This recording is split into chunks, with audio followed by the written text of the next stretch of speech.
me out, right, PD? So men, we are forced to accept this from women, right? Okay, undervaluing our presence. That's number one. These are one things we have to accept as men. That to me, I got an issue with a little bit, a little plight, a little problem, a little beef. Right. So when it comes to undervaluing our presence, you always hear, I don't need you. I don't need a man, right? Undervaluing. I'm here. And you telling me how much you don't need me. And I'm supposed to stay, like you say, right?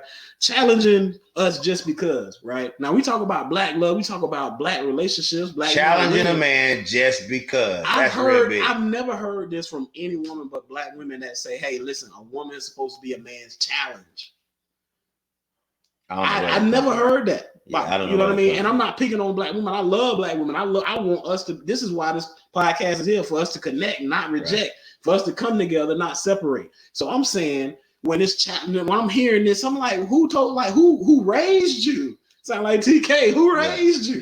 Yeah, I'm saying to myself, a man's challenge, but this is some things we're forced to accept. Or vice versa. Right? There's a bunch of women say the same thing you said, not just a woman supposed to be a man's child. I heard women say that a man's supposed to teach me more. I'm supposed to learn more from him. Mm-hmm. So if the guy's just a great guy, respectful guy, loves you, loves your children, works hard, and like, come on, you ain't teaching me nothing. Right. I didn't learn anything from you. Like, I just feel like, I'm showing everything to you. Like, I'm breaking down the manual with you. But anyway, I digress. Saying, Number two more, right? Overlooking our thoughts and feelings. That's got to be thrown in there. Right. That means your feelings mean nothing. So I just told you what I feel, how it make me feel, and now I got to hear how it make you feel, and therefore my feelings get because matter of fact, I feel like this now. So and that's not how it went. When you said that, I felt like when you made me feel so like how I feel means nothing. So you got the little joking feelings. Yeah, every time you throw my feelings, big joker. Yeah. You know what I'm saying? Yeah. That's just how it is. Can't put his feelings out. They be like, huh? Right. Right. You put the card on your head. You put the card on your head. You put the card on your head. All I'm saying is, ladies, some of y'all are like y'all a big joker. Female pulling out a big joker like my feelings trump everything, and unfortunately they do. I'm just saying, even for a man to take that, come on, man. It's tough. Last one is having an unteachable spirit. I knew you was gonna like that one. Yeah. An unteachable spirit. Yeah, you want to learn, but you don't want to listen. You want to learn him. This don't work for him. Okay, like this doesn't work for him. He doesn't like this. He's not only up with this every time because it's just something he can do it. He doesn't like it. Right. Learn. Hey, he maybe won't get upset. But most men are really black and white. What he hated in the beginning of the relationship, he still don't like it 5 years down the line. Right. He's not lying. You know what I mean? Like, so if he wants you to consider him when it comes to this, he wants you to consider him when it comes to that. Right. He's not gonna change his mind, and that's the part I feel like a woman got to be more grateful about. That a man knows what he wants. You don't like that he do. Mm-hmm.